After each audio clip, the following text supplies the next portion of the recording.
Bonjour tout le monde, ici Patrick Tauzian pour découvrir les distilleries du Québec. Aujourd'hui, on retourne à Charlevoix pour une nouvelle place qui distille que moi, je ne connaissais pas puis qui ont été suggérées par vous, les auditeurs.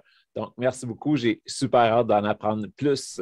Pendant que j'habitais en Europe, j'ai pu visiter plusieurs distilleries dans différents pays. J'ai goûté de merveilleux produits issus de savoir-faire ancestral. À mon retour au pays en 2006, on comptait sur les doigts d'une main les distilleries québécoises. Heureusement, les lois ont changé et maintenant, des dizaines de passionnés peuvent vous inventer les alcools du terroir. Je suis Patrick Tousignan et je vous invite avec moi à découvrir les distilleries du Québec.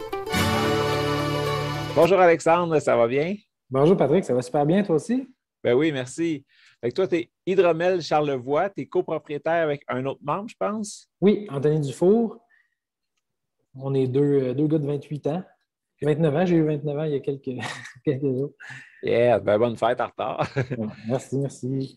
C'est le fun de voir des jeunes entrepreneurs comme ça, passionnés. Puis ben, à travers l'entrevue aujourd'hui, on va en apprendre plus. Je vous invite à aller mettre un petit pouce, à vous abonner à la chaîne là, pour être sûr de ne rien manquer des prochaines fois. Aujourd'hui, ben, on va rentrer en profondeur, savoir d'où vous est venue l'idée de partir l'hydromellerie à la base, puis après ça, de distiller ces produits-là. Fait que, ça fait combien de temps que tu mijotes dans le monde du miel ou dans le monde des alcools, Alexandre? Bien, les alcools, c'est une passion qui m'est venue un peu à la fin de mes études. Je suis allé visiter plusieurs distilleries dans l'État de New York, distilleries, brasseries, vignobles. Puis là, j'ai vraiment eu la piqûre de voir le côté agro-tourisme, de rentrer dans une distillerie, voir les alambics de cuivre, les cuves ouvertes en fermentation, sentir les levures, tout ça. Moi, c'est ça qui m'a donné l'idée. Puis je ne savais pas encore ce que je voulais faire. C'était du whisky potentiellement au début. C'est ça qui m'a accroché. Puis de fil en aiguille, on voulait trouver quelque chose de plus écologique possible. On voulait faire quelque chose qui était le plus la meilleure représentation de notre terroir. Puis la réponse, finalement, c'était le miel. C'est avec toutes les fleurs de la région, c'est de toute beauté. Puis ça nous donne une matière première là, fantastique pour faire des spiritueux de grande qualité. Fait que ta première ruche, ton premier rucher, tu l'as acquis quand? Ça fait 3 ans. Fait que c'était vraiment dans le but de faire des alcools de miel. Donc, on n'avait pas de ruche avant ça. On s'est lancé, on a acheté 35 ruches. On est allé chercher ça, mettre nos habits d'apiculteurs neufs qui n'avaient jamais servi, chercher nos 35 ruches pour starter. Puis, on a commencé avec ça. Puis, je faisais des tests, moi, pendant ce temps-là, quand même, pour faire mes alcools. Puis, le rucher a grossi. Là, en 3 ans, on est rendu à près de 200 ruches. Donc, on a quand même pas mal grossi. Puis là, notre miellerie, on est équipé avec notre nouveau bâtiment. Donc, on est chez nous, on est capable de faire tout ce qu'on veut. Là. Fait que première étape, tu laisses tes abeilles récolter. Puis après, là, tu as du premier miel. Au début, juste quelques ruches. Fait que j'imagine que quand tu faisais une récolte, tu n'avais pas un baril plein. Ça donnait combien à peu près? C'était des chaudières, mais oui, ça faisait quand même. J'ai ramassé une vingtaine de chaudières de 5 gallons la première année. Que j'ai gardé d'ailleurs pour faire mes produits que 3 ans plus tard, je les avais encore. C'est ça, la beauté du miel, c'est que ça se garde à 100%. Après ça, la deuxième année, là, on a eu de la chaudière, là, une cinquantaine facile. Puis là, cette année, on est dans le 20 barils, à peu près, là, avec nos 100 ruches en production. On a des bébés ruches aussi qui ne produisent pas encore, mais ça s'en vient. Le premier alcool que tu as créé, mais c'est un hydromel, c'est un vin de miel, c'est ça? En fait, non. Le premier alcool, c'était ce qui s'appelle le lune de miel aujourd'hui, qui est notre eau de vie de miel. Quand je faisais mes tests au début, je voulais faire, quand je disais que je voulais faire du whisky, je me suis dit, ça ferait quoi de faire exactement la méthode de whisky en pot still, mais avec une base d'alcool de miel. C'est ça que j'ai fait, puis le résultat a été complètement fou. Tu sais, le test, quand tu fais du moonshine, c'est rough à boire non vieilli comme ça. C'est pour ça que le whisky, ils mettent ça en baril 12 ans, on s'entend. Hein? Mais pour le raffiner, mais là, l'alcool black qui venait de l'hydromel, c'était de toute beauté. Ça goûte un peu l'eau de vie poire William. C'est floral, le miel continue de goûter. Donc, moi, c'est vraiment cette matière-là qui m'a donné le coup de cœur. Puis, à force d'améliorer mes fermentations pour faire de l'eau de vie, là, je me suis rendu compte que crème, ça fait du bon vin aussi. Donc, là, l'hydromel est arrivé comme par après. Donc, c'est la distillerie qui a commencé. Puis après ça, avec les résultats des tests, on s'est dit, OK, let's go, on fait du vin. Puis comme ça nous permet d'avoir vraiment un bel éventail de produits à offrir en boutique. Puis là, c'est à peu près 50-50 la production. C'est sûr que ça me fait moins de bouteilles de spiritueux, vu que là, on distille, on raffine, on a de la perte un peu. Mais je prends à peu près la moitié de mon miel pour faire les vins, puis l'autre moitié pour faire mes spiritueux. Donc, à peu près 3 ans, tu fais lune de miel, ton premier alcool. C'était un mélange de tous tes miels ou tu avais déjà commencé à voir que chaque miel de différentes places avait des différences dans le produit final? Mais je faisais beaucoup mes tests avec du miel acheté, fait que je m'en rendais pas compte autant. Surtout en distillation, ben, le résultat est quand même semblable, mais c'est dans les vins que ça devient quand même vraiment différent. Puis c'est dans notre première récolte, là, dépendamment de nos ruchers qu'on avait, on goûtait le miel, puis c'était pas pantoute le même produit. Il y en a un qui goûtait l'agrume à côté, il y en a un qui était plus beurré. On avait un miel sarrasin, noir comme de la mélasse. On avait vraiment des. C'est un peu comme des cépages, j'aime dire. C'est vraiment des produits complètement différents avec lesquels travailler. Et ça nous donne une belle palette de possibilités. Puis là, maintenant qu'on a grossi, bien, on est rendu à 5-6 ruchers. Fait qu'on a vraiment plein de beaux miels différents. Puis qu'on vient mettre en accord avec les différents fruits aussi.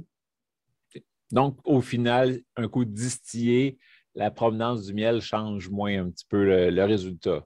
C'est ça. C'est ce qui me permet la beauté de ça, c'est que tous mes fonds de miel, mettons que j'ai fini une batch d'hydromel, il me reste 20 kilos de miel, ben let's go, on le fermente pour faire la distillation. Puis comme ça, on est capable d'avoir aussi un résultat plus similaire à chaque batch de spiritueux parce que c'est un assemblage de miel finalement. Là, tu fais des tests sur un tout petit alambic, sur une espèce de petit rond de poêle de camping. Là. Ouais. Et puis, coup, tes tests sont concluants, tu dis OK, c'est beau, on se lance vraiment là-dedans.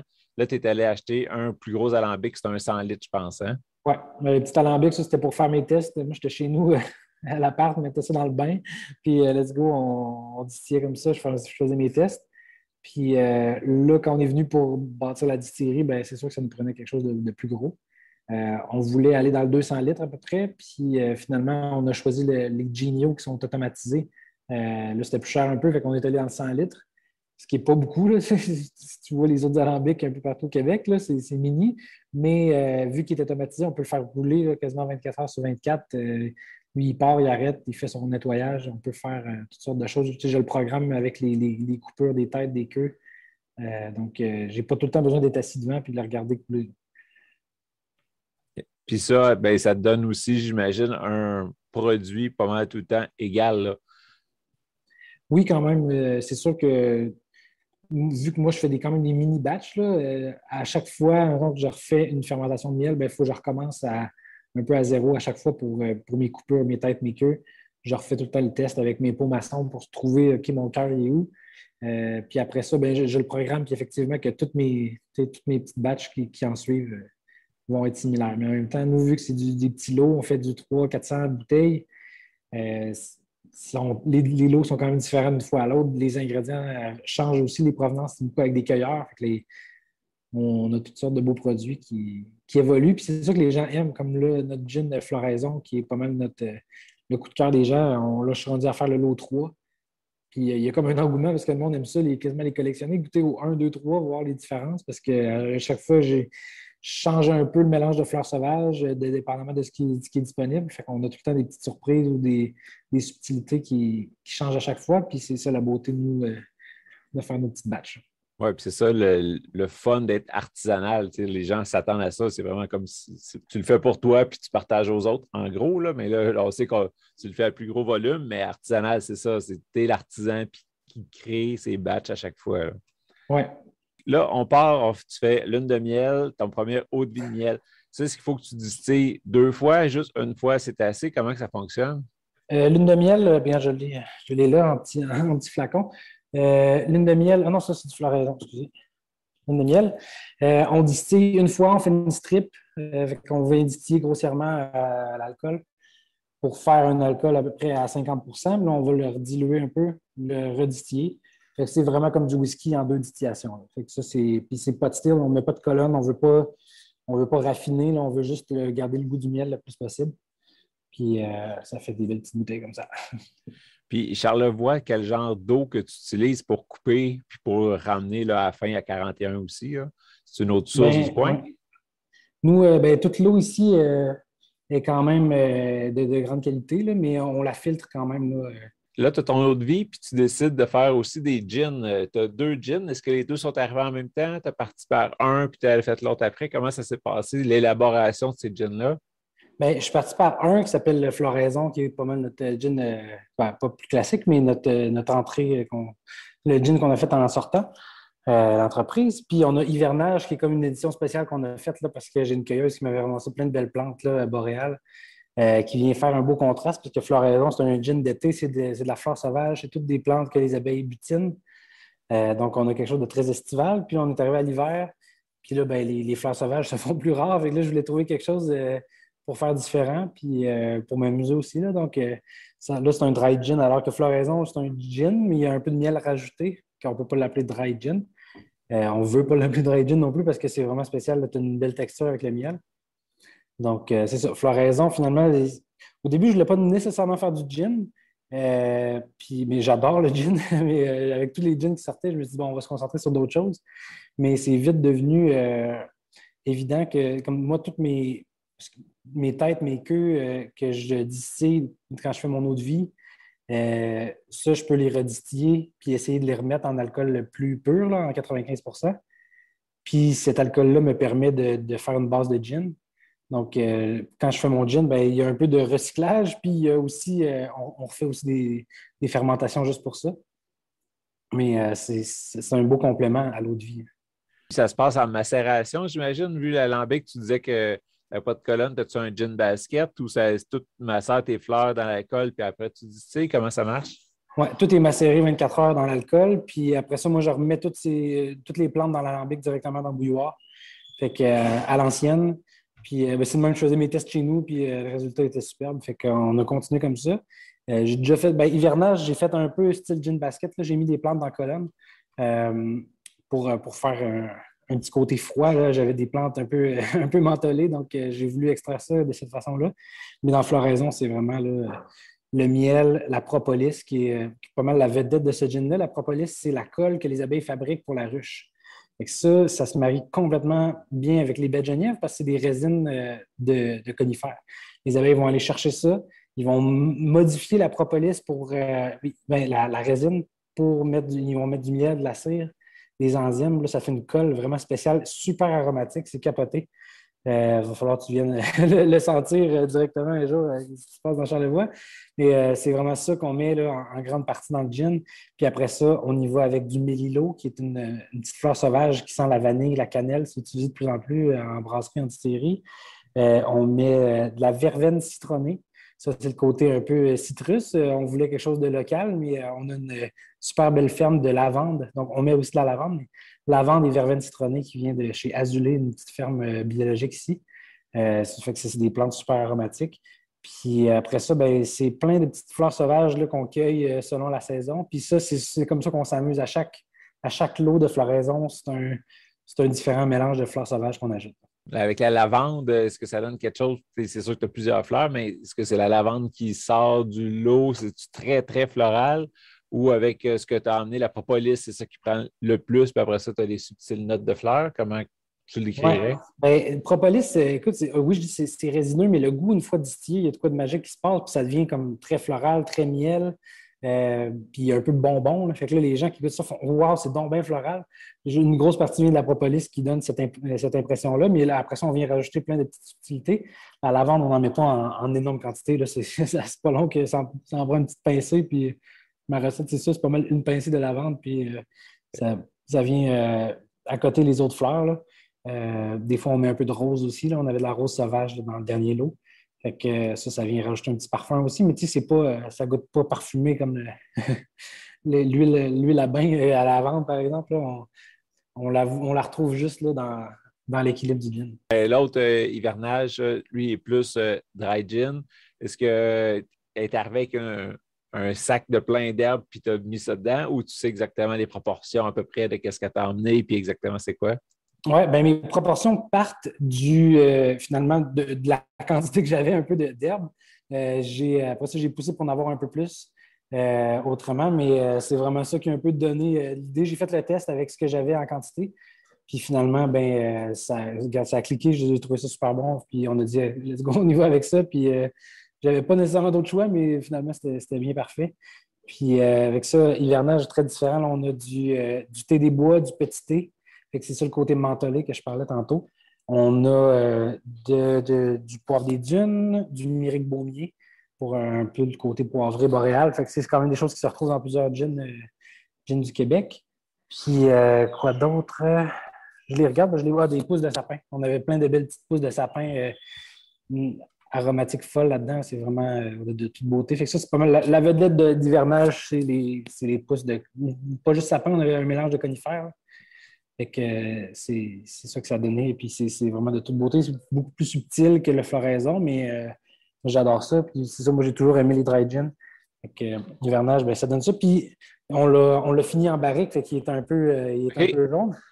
Fini en barrique, puis on a refait une petite macération de plantes aussi pour aller chercher un peu de côté sapin.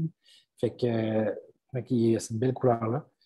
Puis c'est ça, je trouve à 40 d'alcool. Puis floraison, c'est ça, il me reste juste des petites bouteilles. J'en fais souvent dans les deux formats, là, avec le petit flasque comme ça. Puis floraison, lui, souvent, il est un peu trouble parce qu'on rajoute une touche de miel à la fin. Là. Fait que c'est ça. C'est ça. Puis avec les floraisons, avec le miel, il y a une belle petite texture en bouche, mais tu sais, c'est pas sucré. Les gens, ils demandent est-ce qu'il y a du miel de rajouter ou non. C'est comme, c'est ambigu parce qu'il y a quand même, dans l'hivernage, il y a une sucrosité dans l'alcool là, qu'on imagine, qui n'est pas là, mais qui vient de l'alcool de miel. C'est tellement smooth, c'est doux, c'est rond en bouche. Là, donc, ça vient juste donner un petit boost. Et puis, hivernage, le fût que tu as utilisé pour le vieillissement, le passage en fût, est-ce qu'il y avait déjà contenu tes hydromels? Qu'est-ce qu'il y avait contenu avant? C'était un baril de Bourbon qui avait contenu de l'hydromel, qui était rendu quand même plus neutre un peu, mais on avait le côté miel que je voulais aller chercher avec le baril d'hydromel. Puis, on voulait le sortir assez rapidement, fait qu'il est resté quelques semaines. Ça a été juste de le reposer et de le faire respirer un peu en baril. Fait qu'il y a pas, on ne goûte pas le chêne, là, comme un gin vieilli longtemps. Oui. Bien, c'est ça. De toute façon, normalement, entre l'alambic et la bouteille, les producteurs attendent tout le temps au moins une semaine. Fait que tu n'as qu'à attendre dans un stainless ou quelque chose de même. Ou bien, si tu as un baril de lousse, ça va donner un beau petit effet. Oui, exact. Bien, ça donne le goût d'aller goûter à ça. Là, pour l'instant, tu vends juste sur place. Donc, comment on peut aller te visiter? Tu es dans Baie-Saint-Paul? Oui, en plein centre-ville. Puis on est une des seules distilleries comme ça en plein centre-ville. Vu qu'on est artisanal, on est des producteurs apicoles, on a réussi, vu qu'on a nos ruches un peu partout, on n'a pas besoin de s'installer sur une ferme. Fait on l'a fait comme ça ici en centre-ville. On a quelques ruches en arrière tout de même pour les visiteurs pour observer tout ça. Donc, c'est vraiment sur rue Saint-Jean-Baptiste, en plein cœur du centre-ville. Puis la distillerie est là derrière le restaurant Tony et Charlot, qui est le resto de mon collègue Anthony. Tu disais que pour l'instant, il te reste juste des petites bouteilles de floraison. Ça veut dire que par batch, des fois, tu as des plus grosses aussi. La meilleure façon de te suivre pour savoir quand tes prochaines batches sont prêtes, c'est sur ton Facebook? Oui, Facebook, Instagram, on poste simultanément là, dans un et l'autre. C'est bien d'avoir les deux. Des fois, il y a quelques petites infos qui se rajoutent là, sur Facebook, un peu plus informatif, on s'entend. Puis sinon, on a notre site web là, sur hydromelcharlevoix.com. On a un onglet boutique en ligne là, depuis quelques semaines. Donc, ceux qui veulent regarder les sorties de produits, on les met là aussi. Puis, c'est ça, floraison. Là, je viens de finir là, mon lot. C'est mon plus gros lot que j'ai réussi à faire à date. Là. On a pris le temps. Fait que, on va en avoir un peu plus. Parce que d'habitude, on le sort, ça dure quelques semaines. Puis, on en refait d'autres. Donc, ça va être les bouteilles, là, les bouteilles plus grosses. Puis, les petits flasques, ça, c'était plus pour le temps des fêtes. On avait fait un petit... on avait embouteillé 200 petits flasques. Là. Il nous en reste quelques-unes. C'est bien pratique, ça, pêche à glace, n'importe quel sport plein air, faire la même, ça se traîne bien. Puis, tu l'as dit pour les fêtes, dans le Bon Noël, n'importe quoi, là, c'était super. Mais ça s'amène bien aussi dans une poche. Que tu passes à garder le côté flasque ou tu vas arrêter ça puis tomber en bouteille?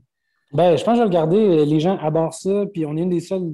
Je pense qu'on est la seule distillerie qui fait ça, ou presque, parce que nous, les étiquettes sont toutes collées à la main. Là, puis parce que je ne suis pas sûr que c'est des bouteilles comme ça. Je ne suis pas sûr qu'une étiqueteuse pourrait l'étiqueter comme on le fait. Fait que nous, on a une belle étiquette qu'on vient juste. On a une petite machine qui applique la colle. On vient le recoller. Puis tout est fait vraiment à la main. Donc, nous, on aime ça, les gens qui capotent quand ils voient le format ici en boutique, gros flasque ou petit flasque, là, ben, tu as vraiment de quoi de le fun dans ta main à partir, puis tu as le goût déjà d'y goûter. On aime beaucoup ça. Moi, c'est un coup de cœur que j'avais pris en inspiration à New York, là, justement, mon premier voyage, l'industrie, c'était des petits flasques comme ça. Puis moi, j'adorais ça parce que c'est vrai que nous, on ne peut pas faire des gros formats. Tu sais, je ne peux pas faire des 750, ça ferait 200 bouteilles, puis on ne le reverrait plus. On n'aurait plus de gin à vendre pendant 2-3 mois. Fait que les plus petits formats, ben, ça nous permet de l'offrir à plus de gens. Ben, on va parler de tes prochains produits. As-tu d'autres choses en tête? Oui, prochain produit, ben là, je fais un genre de rhum de miel. Ça ne peut pas s'appeler rhum, mais on avait du miel caramélisé qui venait de notre fondoir à cire. Fait que ça a fait un miel là, foncé vraiment spécial. Puis on avait du miel de sarrasin qui est aussi dans les profils de la mélasse. Fait qu'on, c'est un peu trop intense pour mettre dans une bouteille de vin. Fait que j'ai gardé de côté pour faire ça. Donc, on a fait une coupe de fermentation style rhum qu'on va distiller puis mettre en baril pendant 1 an. Fait que ça, c'est sûr, c'est pas pour sortir tout de suite. On va y laisser le temps. Puis, je travaille sur une absinthe aussi, là, présentement, absinthe de miel. J'avais déjà fait en test, mais ça, c'est vraiment super le fun parce qu'on plutôt que mettre le cube de sucre dans le verre d'absinthe, nous, on met le miel directement en bouteille. Fait que absinthe de miel, tu as de quoi de liquoreux, vraiment délicieux qui peut se boire directement comme ça, là. Wow! C'est ça. Puis tu as une gin, ben là, ma cueilleuse a plein d'autres idées. Fait que ça se peut bien que je fasse un autre gin au printemps, là, avec beaucoup de plantes de bord de mer, donc quelque chose plus inspiré du fleuve, là. Puis ça serait un peu mes 3 gins à l'année, puis on aurait comme 3 saisons de gin qu'on ferait un peu à chaque année. Là, tu parlais de ton fondoir à cire. Fait que toute la cire que tu enlèves pour gratter, pour pouvoir sortir le miel, tu mets ça quelque part, puis à un moment donné, tu le fais fondre. Puis là, vu qu'il reste du miel dedans, c'est ça qui caramélise? Explique-moi Oui, donc. c'est ça. Le miel, il a tout caramélisé dans ce cuve-là.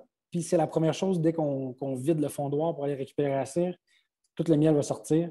Puis je n'avais quand même pas mal, là, parce qu'on avait ramassé pas mal de miel, pas mal de cire. Il y en a qui ont des petites centrifugeuses pour venir l'extraire. Puis comme ça, ils n'ont pas besoin de le chauffer.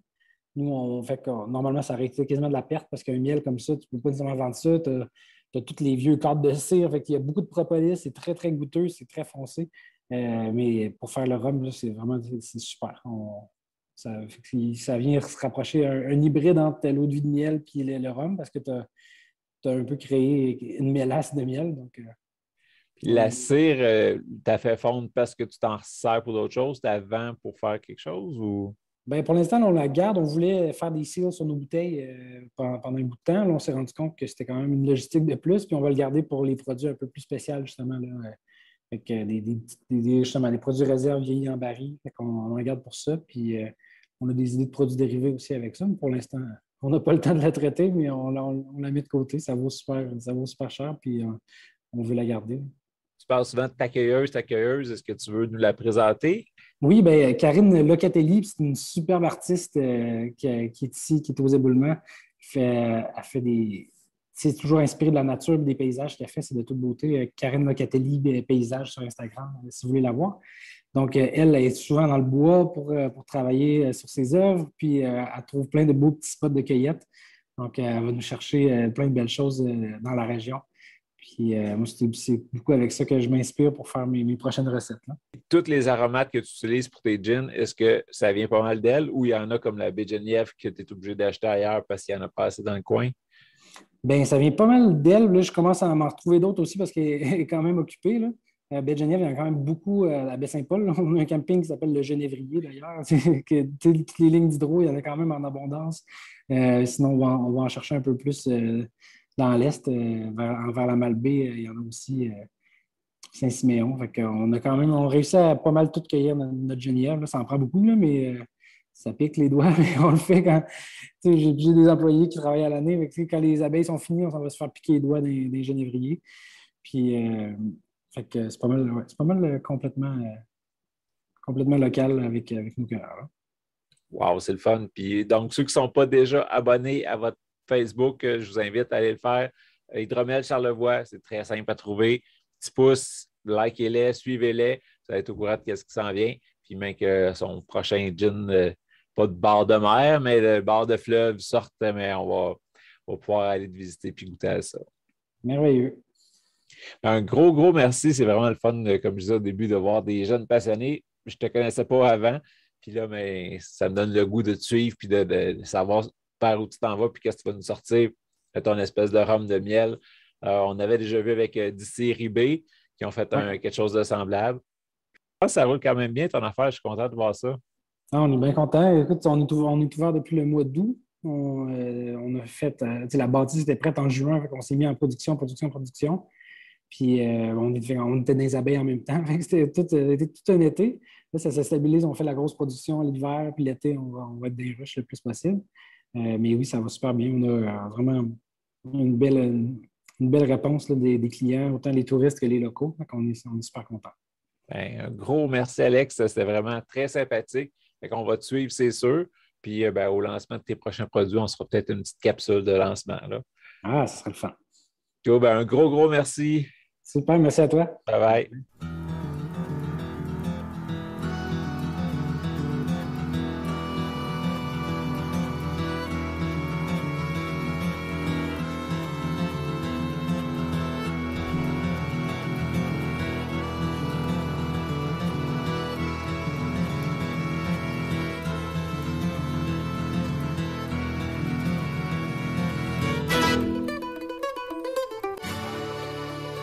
Laisse-moi te parler de mon partenaire, Nevu Matrix, la nouvelle matrice pour réussir ensemble.